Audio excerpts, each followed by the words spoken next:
Assalamualaikum warahmatullahi wabarakatuh. Selamat berjumpa kembali di sesi kita kali ini. Selamat bagi Anda yang sudah nyatakan lulus tes tertulis CAT, ujian calon anggota panitia pemilihan kecamatan. Sebagai persiapan bagi Anda, kemungkinan di tanggal 11 Desember sampai berakhir akan dilaksanakan tes wawancara. Berikut kita sajikan gambaran tes wawancara seputar apa nantinya yang akan diujikan. Kita langsung lanjut saja gambarannya dengan mempedomani keputusan Komisi Pemilihan Umum nomor 476 tahun 2022. Materi seleksi wawancara calon anggota PPK meliputi pengetahuan kepemiluan, komitmen yang mencakup integritas, independensi, dan profesionalitas, rekam jejak anggota PPK, serta klarifikasi masukan dan tanggapan masyarakat. Langsung saja kita lihat. Adapun nanti substansi yang akan diujikan yaitu terkait materi pertanyaan dalam wawancara dimaksud meliputi 4 komponen. Yang pertama Anda akan ditanyakan terkait tes motivasi, visi dan misi. Yang kedua pengetahuan kepemiluan. Yang ketiga pengetahuan kewilayahan.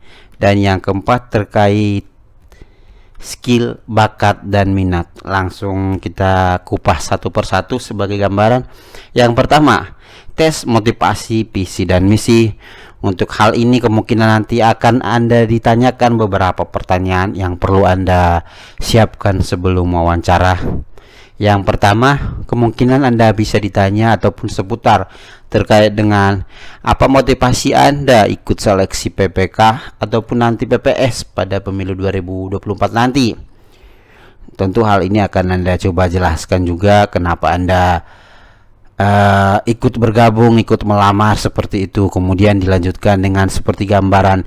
Coba Anda jelaskan tentang pengalaman Anda dalam kepemiluan. Bagi Anda sudah pernah panitia ad hoc seperti itu akan ditanyakan kemungkinan, termasuk apa tujuan Anda mengikuti seleksi PPK PPS. Kemudian bagaimana Anda mendapatkan informasi penerimaan ini, dari siapa sumbernya, apakah dari media sosial ataupun bahkan dari teman-teman dari grup WA seperti itu. Kemudian bisa juga ada ditanyakan apa yang Anda ketahui terkait besaran nilai honorernya nanti.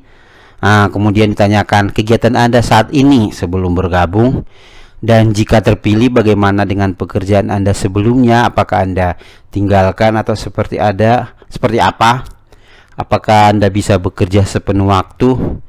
Dan perlu Anda pertimbangkan juga ketika Anda mempunyai saat ini sebelum melamar mempunyai pekerjaan tetap, bagaimana Anda membaginya nanti dengan atasan Anda. Seperti itu harus Anda benar-benar matang meyakinkan siapa yang mewawancarai Anda.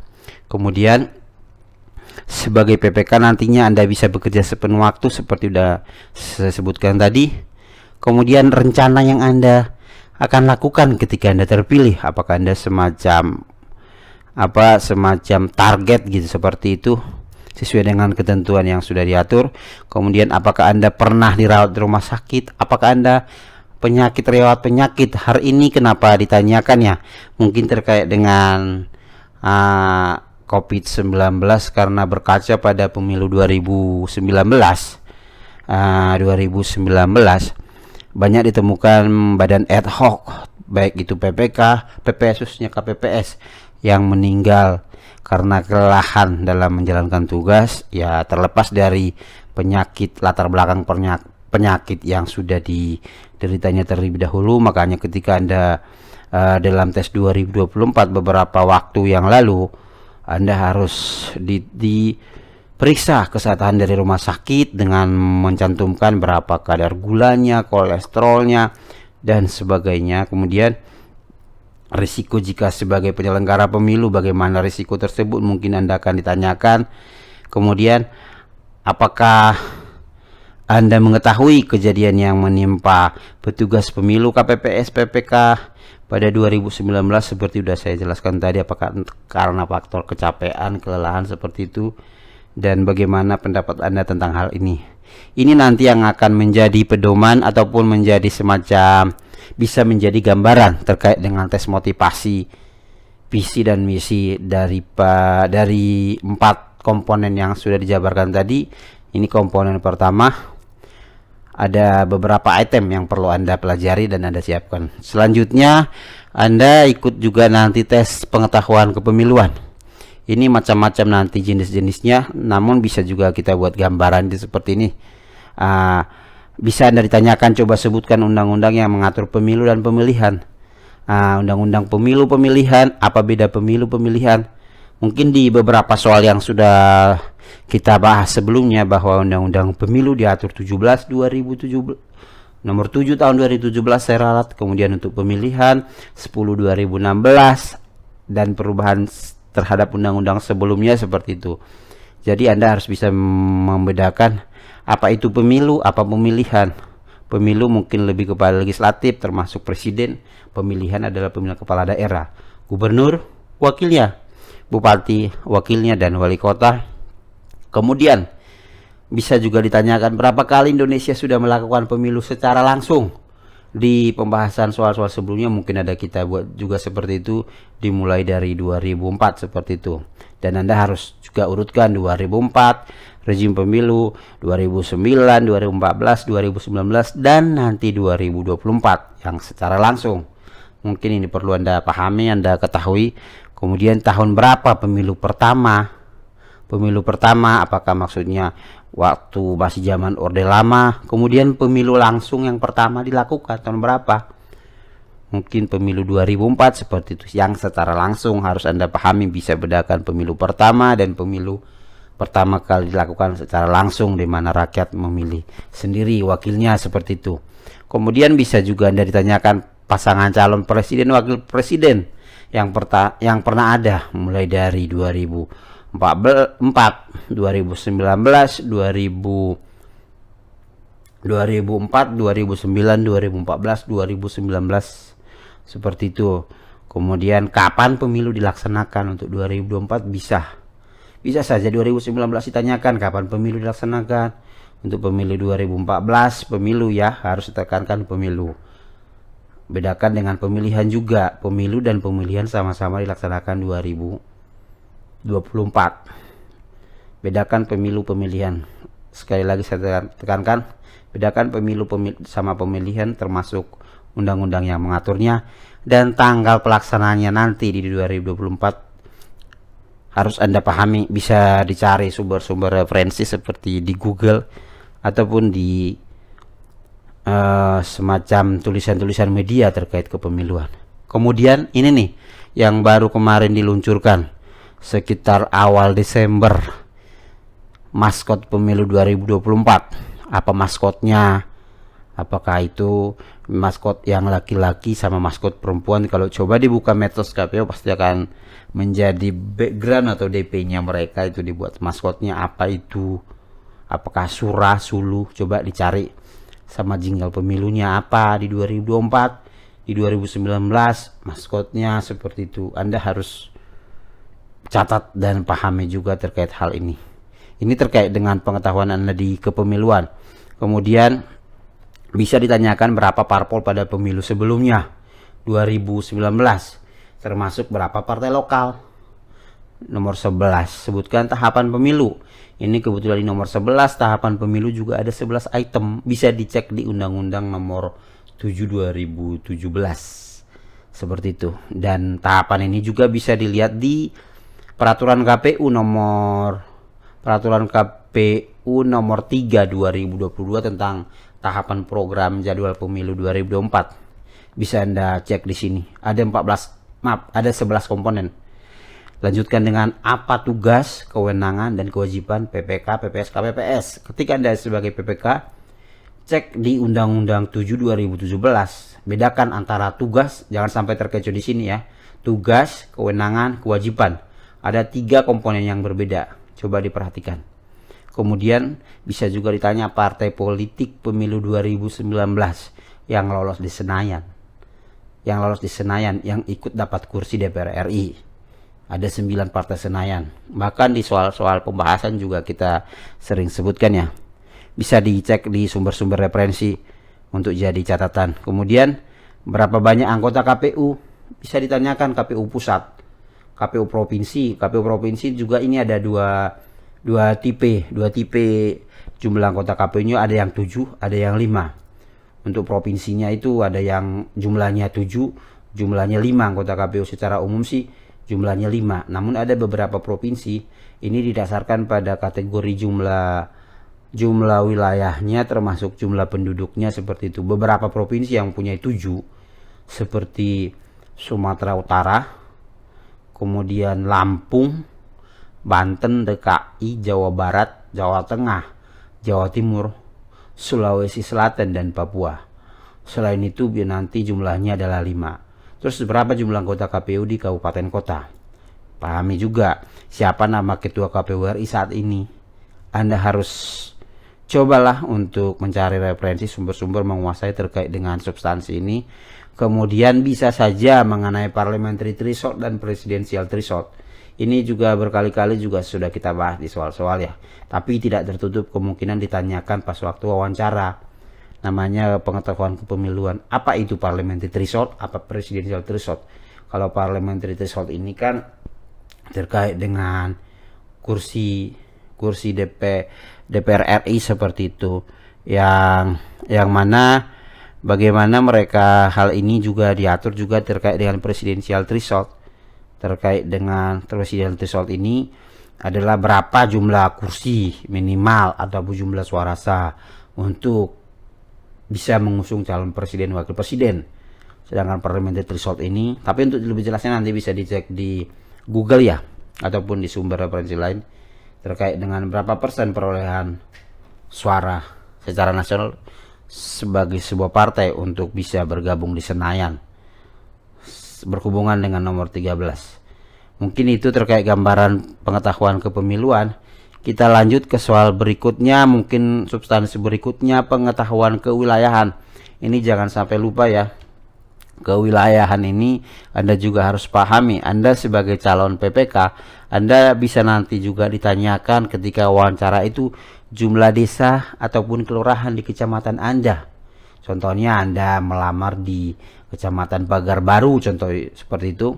Anda harus paham berapa jumlah desa atau kelurahan di kecamatan tersebut, karena nantinya mudah-mudahan Anda terpilih, Anda harus menguasai itu bahan Anda, itu menjadi wilayah kerja Anda, wilayah koordinasi Anda, batas-batas kecamatan Anda, siapa nama camatnya. Terus pada pemilu terakhir contoh 2019 TPS di kecamatan tersebut ada berapa? Anda harus pahami, cari sumber referensi seperti ini. Siapa nama ketua anggota KPU di kabupaten kota Anda saat ini? Ini pertanyaan yang sering-sering muncul. Siapa nama ketua anggota KPU? Kenapa ini harus ditanyakan? Karena bagaimanapun juga nanti ketika Anda lulus menjadi anggota PPK, ini yang menjadi atasan Anda. Dan hal yang lumrah ya, atasan Anda harus sudah kenal. Calon atasan Anda juga harus sudah ada kenal. Kemudian ditanya, kapan hari jadi ataupun kabupaten kota Anda berdiri? Biasanya sesuai dengan undang-undang ya. Kabupaten A dibentuk berdasarkan undang-undang nomor sekian-sekian tentang pembentukan kabupaten ini, pemisahan pemekaran dari kabupaten X, Y, Z seperti itu.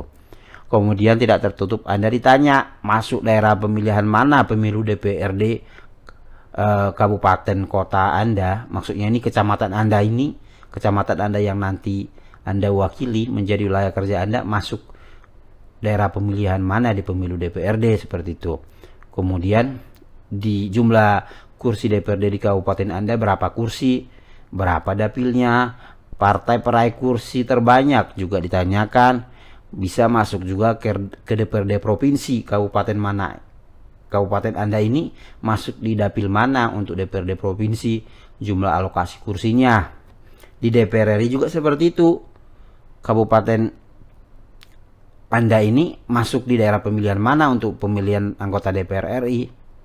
Karena bisa saja sebuah provinsi itu untuk pemilihan anggota DPR RI terbagi dari 3 kursi, 3 daerah pemilihan. Bisa juga 1. Contoh, beberapa provinsi kecil seperti Gorontalo 1 daerah pemilihan seperti itu. Seperti Sumatera Utara 3 daerah pemilihan untuk DPR RI-nya. Ataupun yang di Jawa bisa juga beberapa, bahkan mungkin lebih banyak lagi. Berdasarkan jumlah penduduknya menjadi penentu terkait pembagian kursi ataupun daerah pemilihan anggota DPR RI. Kemudian siapa siapa nama anggota DPD dari provinsi Anda. Ini jumlahnya 4 orang per provinsi. Jadi hal yang wajar jika Anda mengetahui yang 4 nama tersebut. Siapa anggota DPD yang mewakili provinsi Anda? Nama ketua DPRD di kabupaten kota Anda, nama bupati atau wakilnya, wali kota atau wakilnya, terus parpol pengusungnya pada waktu pemilihannya. Sebagai contoh nih, kabupaten Anda terakhir melakukan pemilihan kepala daerah tahun 2020. Bisa saja ditanya partai pengusungnya apa, siapa saja parpol pengusung bupati terpilih, seperti itu. Mungkin itu gambaran terkait pengetahuan kewilayahan. Dan satu lagi yang tidak kalah penting ada terkait skill, bakat, dan minat Anda. Skill, bakat, dan minat Anda menjadi calon penyelenggara pemilu, dalam hal ini PPK. Bagaimana Anda meyakinkan pewawancara yang mewawancarai Anda ini? Jadi di sini nanti mungkin ditanya, apa motivasi Anda bergabung di KPU, dalam hal ini menjadi PPK, PPS, atau KPPS? Mungkin bisa aja Anda jawab, tapi yakinkan siapa yang mewawancarai Anda harus menjawab secara yakin. Seperti itu. Ibarat contoh, saya bergabung di KPU adalah ingin mensukseskan pemilihan kepala daerah dan wakilnya, atau pemilihan umum DPR, DPD, DPR RI, presiden dan wakil presiden, seperti itu. Kemudian bisa ditanya bagaimana sikap Anda ketika dihadapkan pada dua pilihan yang sama, penting antara tugas PPK sama tugas yang lain. Artinya bukan tertutup kemungkinan seorang anggota PPK juga mempunyai pekerjaan lain. Namun dalam hal ini harus ada yang namanya skala prioritas. Jadi menjadi anggota PPK harus benar bekerja sepenuh waktu, seperti itu. Itu yang dibutuhkan. Artinya tidak melihat kepada honornya, tapi bagaimana benar-benar kita bekerja sesuai dengan prinsip-prinsip penyelenggara pemilu, seperti itu. Mungkin bisa Anda jawab, kami akan mengutamakan tugas PPK daripada tugas yang lain. Perlu diingat bahwa pertanyaan tidak boleh dijawab dengan mengatakan gaji adalah tujuan Anda menjadi anggota PPK, PPS, dan KPPS. Ketika Anda menanyakan gaji, mungkin salah tempat jika Anda untuk melamar menjadi anggota PPK, seperti itu. Yakinkanlah si yang mewawancarai Anda itu, bagaimana mereka ingin merekrut Anda, yakinkanlah dia, seperti itu. Sama seperti pertanyaan berikutnya, kemudian bisa ditanya apa yang menjadi keunggulan Anda, skill tambahan Anda, seperti bagaimana keterampilan Anda terkait dengan IT, komputer, Word, Excel, ataupun PowerPoint. Karena ini juga dibutuhkan nantinya ketika Anda sudah duduk ya, untuk input data terutama. Ini yang sering-sering sangat dibutuhkan di lembaga KPU sebagai penyelenggara pemilu salah satunya. Coba Anda jelaskan bagaimana skill Anda ini. Anda jelaskan, yakinkan si pewawancara. Kemudian Anda juga akan ditanyakan tentang keterampilan berbicara Anda di depan umum, public speaking Anda bagaimana. Karena nanti tidak tertutup kemungkinan Anda sebagai panitia penyelenggara di kecamatan PPK, Anda akan membimbing PPS penyelenggara desa kecamatan, termasuk KPPS, petugas TPS. Semua tugas-tugas mereka yang diatur dalam peraturan KPU Anda harus menjadi perpanjangan tangan dari KPU kabupaten kota. Jadi yakinkan mereka dalam hal kemampuan public speaking Anda. Kemudian juga akan ditanyakan tentang rekam jejak Anda, juga ditanyakan, termasuk tentang tentang yang sudah diumumkan KPU bahwa berdasarkan peraturan anggota masyarakat dapat menyampaikan pendapat. Mungkin setelah Anda nyatakan lulus administrasi, namun dibuka kesempatan kepada masyarakat. Apakah Anda benar itu terlibat sebagai partai politik? Artinya sesuai dengan jangka waktu ditentukan. Anda harus yakinkan di sini. Kemudian ditanya bagaimana Anda hidup bermasyarakat, keaktifan Anda dalam organisasi masyarakat, seperti itu. Karena sebagai penyelenggara pemilu dalam hal ini PPK, Anda juga bertanggung jawab ikut terjun ke masyarakat untuk melakukan sosialisasi penyelenggaraan pemilu, seperti itu. Bagaimana tanggapan Anda terhadap hal ini? Anda harus kuasai materi ini. Demikian gambaran yang sudah kita sampaikan terkait kesiapan Anda menjadi penyelenggara pemilu. Semoga sukses untuk Anda. Nantinya mungkin tanggal 11 dimulai Desember Anda akan mengikuti tes wawancara sesuai dengan waktu jadwal yang sudah ditentukan oleh KPU kabupaten kota. Dan selamat berjuang, banyak berdoa. Mudah-mudahan apa yang Anda cari, usaha Anda nanti tidak sia-sia. Mungkin itu gambaran. Nantikan kita di video-video berikutnya. Assalamualaikum warahmatullahi wabarakatuh. Terima kasih.